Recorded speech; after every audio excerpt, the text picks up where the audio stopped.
Mo pangadlaw for to this video for to this video magluluto aking dinuguan kasi paborito ko talaga ito.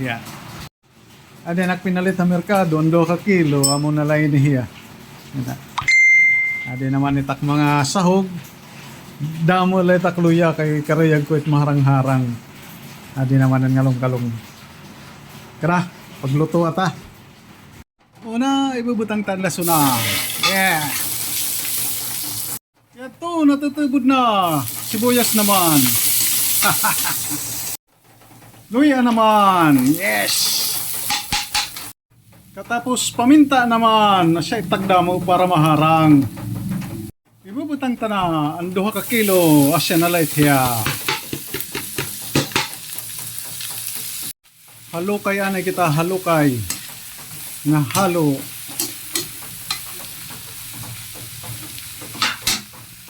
Jadi pwede na niya tostado na. Tinotostado ko lang ito na niya para at least aset marasang parang may pagka-crispy. Antes ko ito sinasahugan na pamparasa. Yan na, pwede na. Guys, yan na. Loto nagihap. Pangaon na gihap, makakapangaon. Kadalag pa may taksili, oy. Woo! Yan na guys, ha? Mga nga na kita. Magutom na.